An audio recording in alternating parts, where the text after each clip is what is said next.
Hello everyone, मैं हूं किरण शाहपुरी और ये है आप लोगों के लिए कमिंग वीक का साप्ताहिक राशिफल। ये 20 सितंबर से लेकर 26 सितंबर तक की आपकी टैरो रीडिंग्स हैं, टैरो प्रेडिक्शंस हैं।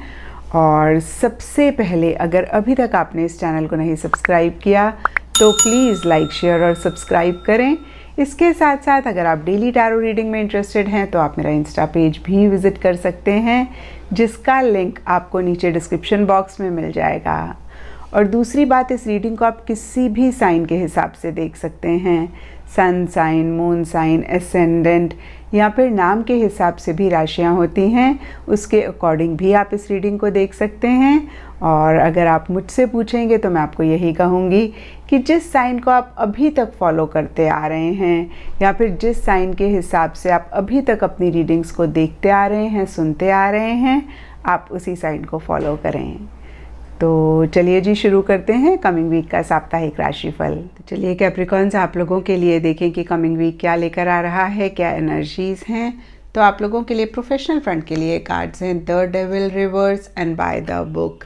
और ये कार्ड्स कहते हैं कि इस वीक इन जनरल या फिर स्पेसिफिकली आपके प्रोफेशनल फ्रंट में किसी चीज़ को लेकर एक स्ट्रेस, एक टेंशन रह सकता है। और देखिए, सबसे पहली बात कैप्रिकॉन्स की, इस चीज़ को सुन के आप परेशान ना हों, क्योंकि ये आपकी पूरी लाइफ की रीडिंग नहीं है, ये सिर्फ़ और सिर्फ इस वीक की रीडिंग है। और अगर आप पहले से ही इस रीडिंग को देख रहे हैं तो इस रीडिंग से गाइडेंस लेके आप इस वीक की एनर्जीज़ को भी बेटर कर सकते हैं। तो देखिए, कार्ड्स की तरफ से जो एक गाइडेंस आपके लिए होगी कि आप किसी भी चीज़ के लिए बहुत पोसेसिव, बहुत ऑब्सेसिव ना हों। एट टाइम्स क्या होता है ना कि हमें लगता है कि भाई ये चीज़ तो हमें हर हाल में चाहिए ही चाहिए हैं। और जब हम ऐसी एनर्जीज़ में आते हैं तभी कहीं एक प्रेशर, एक स्ट्रेस भी हम अपनी लाइफ में लेकर आते हैं। और देखिए, ये जनरल रीडिंग है तो यहाँ पे सबके लिए डिफरेंट चीज़ों के लिए एक ऑब्सेशन रह सकता है।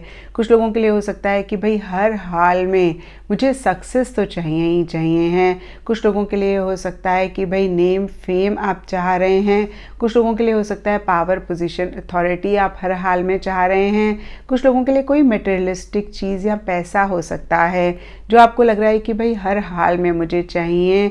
और कहीं इसीलिए एक अगेन प्रेशर और टेंशन भी आप बिल्डअप कर रहे हैं।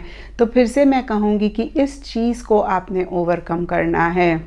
कुछ लोगों के लिए हो सकता है कि सर्कमस्टांसेस ऐसे हैं, सिचुएशन ऐसी है, लोग आपके आसपास के बहुत कंट्रोलिंग हो रहे हैं, बहुत ज़्यादा डोमिनेटिंग हो रहे हैं और इसलिए एक प्रेशर आप महसूस कर रहे हैं। और यहाँ पे कैप्रिकॉन्स, मैं आपको यही कहूँगी कि कोई भी हमें कंट्रोल नहीं कर सकता है, कोई भी हमें डोमिनेट नहीं कर सकता है। कहीं हम ही लोगों को अलाउ करते हैं तभी वो हमारे साथ ऐसा बिहेवियर करते हैं। देखिए, जब पहली बारी कोई हमारे साथ गलत बोलता है और हम उनको अपनी बॉडी लैंग्वेज या फिर किसी भी तरीके से नहीं कम्युनिकेट करते हैं कि भाई ये चीज़ हमें बहुत बुरी लगी है, तो फिर वो सेकेंड टाइम करते हैं, थर्ड टाइम करते हैं, उनको ऐसा बिहेवियर हमारे साथ करने की आदत पड़ जाती है और हमें उनका ऐसा बिहेवियर सहन करने की आदत पड़ जाती है। और फिर बाद में हम कहते हैं कि भाई वो हमारे साथ गलत बिहेव करते हैं। तो फिर से मैं कहूँगी कि वो इसलिए गलत बिहेव कर रहे हैं क्योंकि हमने अलाउ किया। तो इस चीज़ को भी ज़रूर आप चेक करके करेक्ट करें। और देखिए, चाहे वो प्रोफेशनल फ्रंट हो, चाहे वो पर्सनल फ्रंट हो, चाहे वो आपके बॉस हों, चाहे वो कितनी भी अथॉरिटेटिव फिगर हो, वो तभी हमें कंट्रोल और डोमिनेट कर सकते हैं जब हम अलाउ करते हैं, जब हमें किसी चीज़ का फियर होता है। तो फिर से देखिए, इस चीज़ की अगर आप चेकिंग करते हैं, करेक्ट करते हैं, तो भी इस प्रेशर, इस टेंशन को आप रिलीज़ कर पाएंगे। और कुछ लोगों के लिए हो सकता है अगेन एंड रिज़ल्ट के लिए आप बहुत कंट्रोलिंग हो रहे हैं, तो इसको भी कहीं आपने रिलीज़ करना है। आपने कर्म करना है लेकिन फल की इच्छा नहीं रखनी है। और देखिए, यहाँ पे बाय द बुक का भी कार्ड कहीं वही चीज़ बोलता है कि कुछ चीज़ें हमारे हाथ में होती हैं और कुछ चीज़ें हमारे हाथ में नहीं होती हैं। और जो चीज़ें हमारे हाथ में नहीं होती हैं, जब हम उनको चेंज करने की कोशिश करते हैं, जब हम उनको बदलने की या कंट्रोल करने की कोशिश करते हैं, तभी हम परेशान होते हैं। और जब हम इन्हीं चीज़ों के लिए एक एक्सेप्टेंस लेकर आते हैं तभी कहीं हम अपनी लाइफ को भी इजी करते हैं।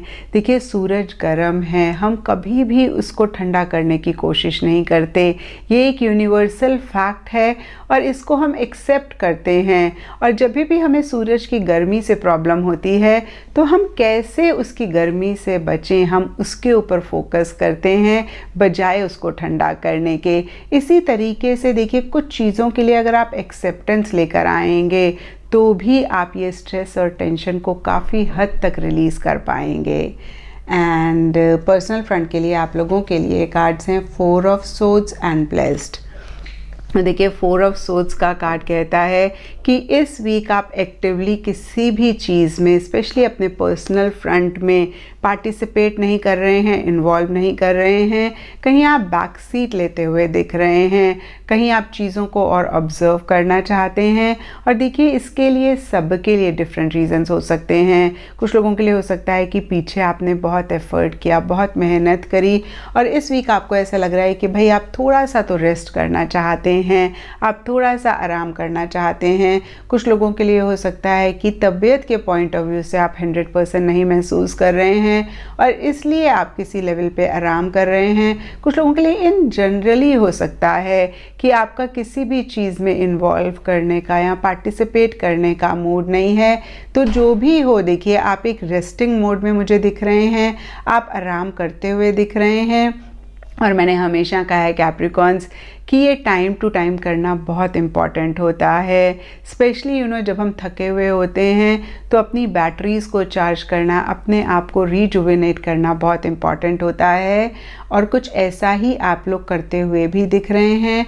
और देखिए 4 ऑफ सोर्ड्स के नीचे ब्लेस्ड का कार्ड कहता है भले ही आप इतना एक्टिवली चीज़ों में इन्वॉल्व नहीं हो रहे हैं, लेकिन जो भी आपकी पर्सनल लाइफ में हो रहा है वो अच्छा ही इस वीक होता हुआ दिख रहा है। क्योंकि बहुत ही क्लियरली ब्लेस्ड का कार्ड कहता है कि आपको ऐसे लग रहा है कि भाई कितने आप अगेन ब्लेस्ड हैं, कितने आप खुशकिस्मत हैं कि आपकी लाइफ में ये चीज़ें हो रही हैं। तो देखिए जो भी इश्यूज़ पीछे पर्सनल फ्रंट में थे वो किसी लेवल पे आपके बिना उस चीज़ के लिए एक्टिवली इनिशिएटिव एक्शन लेते हुए भी रिजॉल्व होते हुए दिख रहे हैं, बेटर होते हुए दिख रहे हैं। इन नटशेल पर्सनल फ्रंट में काफ़ी अच्छी एनर्जीज दिख रही हैं। जो आप चाह रहे हैं वो हो रहा है।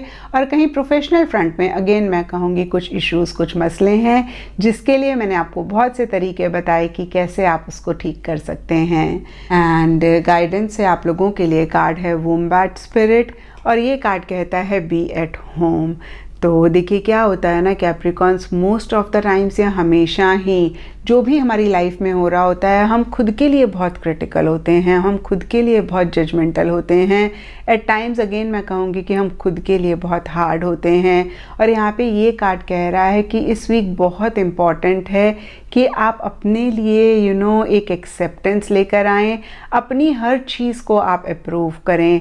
और अगर आपने heal your life by Louise L Hay भी पढ़ी हो तो उस किताब में यही लिखा है कि 90% जो भी मसले हमारी लाइफ में हैं वो इसीलिए हैं कि खुद को हम अप्रूव नहीं करते हैं, हम खुद के लिए बहुत क्रिटिकल, बहुत जजमेंटल हैं, हम सेल्फ लव नहीं करते हैं, कहीं सेल्फ केयर नहीं करते हैं।